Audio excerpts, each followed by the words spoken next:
रायबरेली से 2.5 घंटे का सफर तय करके प्रयागराज तक आने का सफर भी जोश से भरा था, लेकिन जटायु जी के दर्शन के बाद जो महाकुंभ के नजदीक पहुंचने की फीलिंग आ रही थी, वो फीलिंग सबसे अलग थी। वैसे तो कुंभ पे सबके अपने ओपिनियन हैं, जो जैसे पहुंचा उसने वैसा बताया। वैसे तो ये सच है कि वहाँ चलना बहुत पड़ रहा है, लेकिन हमारी किस्मत अच्छी थी और हमें एक ऐसी कार मिली जिसके ड्राइवर के पास अंदर जाने का पास था। तो लकीली हमें जहाँ जाना था वो था सेक्टर 6। वहाँ तक हमें बिल्कुल पैदल नहीं चलना पड़ा। रास्ते में सेक्टर वाइज कई जगह ऐसे गेट बने हुए थे जहाँ पुलिस से डिसाइड कर रही थी कि कहाँ से एंट्री देना है, कहाँ से नहीं। महाकुंभ मेले में इंटर करने के बाद यहाँ की सजीव झांकियाँ, केदारनाथ, बद्रीनाथ, तिरुपति बालाजी, इन सभी की झांकियां बाहर से ही देखकर दिल खुश हो गया। अंदर जाने का मौका तो बाद में मिलना था ना। यहाँ पर योगी सरकार द्वारा उत्तर प्रदेश दर्शन मंडप में उत्तर प्रदेश को बहुत विस्तृत तरीके से दिखाया गया है।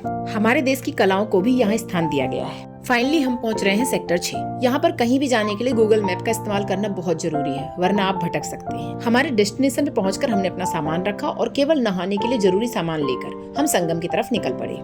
यहाँ भी हमारा लक ने साथ दिया और हमें ई रिक्शा अवेलेबल हो गया। यहाँ पर बहुत सारे ई रिक्शा थे, फिर भी किस्मत की बात है कि आपको ई रिक्शा मिलता है या पैदल जाना पड़ता है। यहाँ पर बहुत सारी बच्चियाँ ये सर्कस करती हुई दिखाई पड़ रही थी। हमने भी 2-3 को अपने रास्ते में देखा। हम करीब 6 किलोमीटर डिस्टेंस क्रॉस करके संगम तक पहुँचे थे। ज्यादा भीड़ न होने की वजह से हमने गंगा जी के 1-2 पुल भी रिक्शे से ही क्रॉस किए थे। जब भीड़ ज्यादा हो जाती है, शाही स्नान वगैरह का वक्त होता है, तब इन पुलों पर सब पैदल ही चलते हैं। रिक्शों को यहाँ अलाउ नहीं किया जाता है। पहले कार और बाद में रिक्शा मिलने की वजह से मेरे लिए महाकुंभ के मेले का विस्तृत विवरण करना और व्लॉग बनाना आसान हो गया था।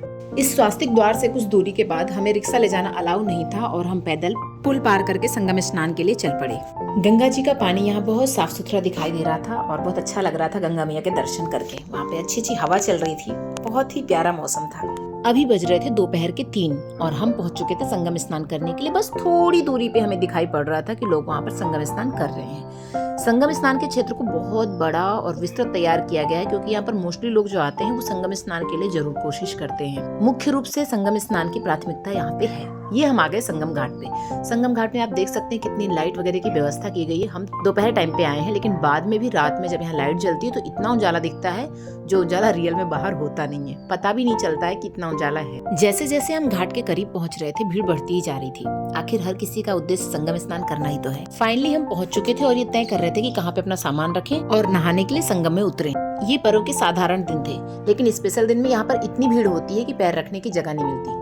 हम जब दोबारा एकादशी के दिन आए थे तो यहाँ पर इतनी भीड़ थी कि लोग आपस में टकरा रहे थे। ऐसे निकल के जा नहीं सकते थे आप। तो बिना ज्यादा वक्त बर्बाद किए चलते हैं फटाफट से संगम में डुबकी लगाने के लिए। सच बोलूं तो पानी बहुत ठंडा था। पैर में पानी टच होते ही ना हिम्मत नहीं हो रही थी, तकलीफ हो रही थी, सुइयां चुभ रही थी पैरों में, लेकिन फिर लगा नहीं ठीक है, घुसना तो है ही आखिरकार संगम नहाने के लिए।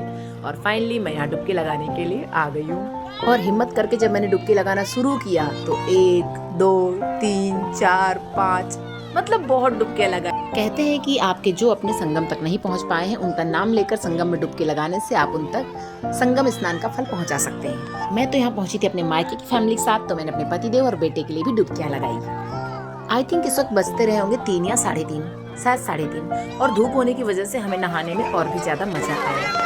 और फिर मैं चली नदी की गहराई नापने, वहां तक जहाँ रुकावट लगी हुई थी, ताकि उसके आगे लोग ना जाएं। और मेरा बहुत मन था मैं वहां तक जाकर देखूं कि एक्चुअली कितना तक पानी आ रहा है। और फाइनली मैं चल दी वहां देखने के लिए, पानी का स्तर नापने के लिए। आप देख सकते हो जैसे जैसे मैं आगे बढ़ रही हूँ मैं काफी ज्यादा डूब रही हूँ, पर फिर भी बहुत गहरा नहीं था। इतना था कि कोई भी आराम से नहा के निकल सकता है। अपनी हाइट के अकॉर्डिंग आप अपनी जगह चुन सकते हो। और भीड़ थोड़ी कम होने की वजह से स्नान करने में और भी अच्छा लग रहा था। फाइनली हमारा संगम स्नान बिना किसी रुकावट के हो गया कंप्लीट। वैसे तो मैं यूपी की हूँ तो प्रयागराज पहले भी आई हूँ, लेकिन संगम स्नान के अलावा मैंने कभी भी किले से लगे हुए अक्षयवट और सनातनी अक्षयवट और लेटे हुए हनुमान जी के दर्शन नहीं किए थे। तो इस बार मुझे उसका मौका भी मिला। अब हम चल पड़े हैं संगम द्वार की तरफ और वहीं से हम किले की तरफ निकल जाएंगे। हम जब से यहाँ पर नहाने के लिए आए हैं 2 बार मैंने ये हेलीकॉप्टर को चक्कर काटते हुए देखा। शायद ये हेलीकॉप्टर यहाँ सुरक्षा की दृष्टि से उड़ाए जा रहे हैं। अब हम चल पड़े हैं संगम द्वार की तरफ, जो एक गेट बनाया गया है जहाँ पे संगम द्वार लिखा हुआ है। वहीं से किला पास पड़ता है और हम वहीं से घूमने के लिए निकल जाएंगे। नॉर्मली किले के साइड से जब हम आते हैं तो हमें ये संगम पास पड़ता है। तो फाइनली हम पहुंच गए हैं संगम द्वार के पास और अब हम जा रहे हैं अक्षयवट वृक्ष की तरफ, जहाँ पर राम जी रुके थे। संगम द्वार के ठीक सामने हमें किला दिखाई दिया। थोड़े से वॉकिंग डिस्टेंस पे हम वहाँ पर पहुँच गए और हम चल दिए अक्षयवट के दर्शन करने के लिए।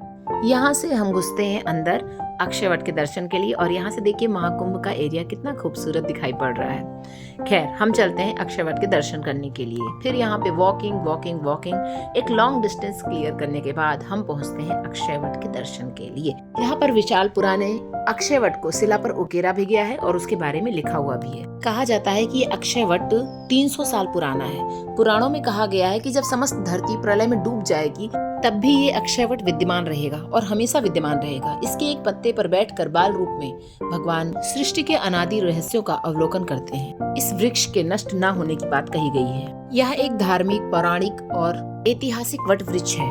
कहा जाता है कि भगवान ब्रह्मा, विष्णु और महेश ने इसे विश्व की स्थिरता के लिए स्थापित किया था। इस वृक्ष के नीचे एक छोटा सा मंदिर है जहाँ पे श्री राम, माता सीता और लक्ष्मण की प्रतिमा विराजमान है। अक्षय के दर्शन के बाद हम निकल चुके हैं पातालपुरी और सनातनी अक्षय के दर्शन के लिए। तब तक काफी शाम हो चुकी थी और यहाँ पर किला इतना सुंदर लग रहा था और महाकुंभ का लुक भी आप देख सकते हो, बहुत खूबसूरत लग रहा है। अक्षय का रास्ता खत्म करते ही हम सामने पातालपुरी की तरफ एंट्री करते हैं और पातालपुरी, अक्षय दोनों का गेट आमने सामने ही था। अगेन वॉकिंग करके बहुत सारा वॉकिंग डिस्टेंस क्लियर किया हमने और फाइनली हम पहुंच गए सनातनी वट वृक्ष और पातालपुरी के एंट्रेंस पे। दोनों ही आमने सामने हैं, तो हम पहले पातालपुरी गए और जब हम वहाँ से बाहर आए तो हमने सनातनी अक्षय वट के परिक्रमा किए। पातालपुरी मंदिर एक अंडरग्राउंड मंदिर है और इसमें पूरे जितने भी दर्शन करने हैं वो अंदर ही करने हैं। यहाँ पर कैमरा यूज करना मना था, इसलिए एक पर्टिकुलर टाइम के बाद मैंने मोबाइल बंद कर दिया था और तब वापस ओपन किया था जब हम बाहर निकल रहे थे। पातालपुरी से बाहर आके हमने सनातनी अक्षय वट वृक्ष की परिक्रमा की। ये वट वृक्ष भी बेहद पुराना और विशाल वट वृक्ष है।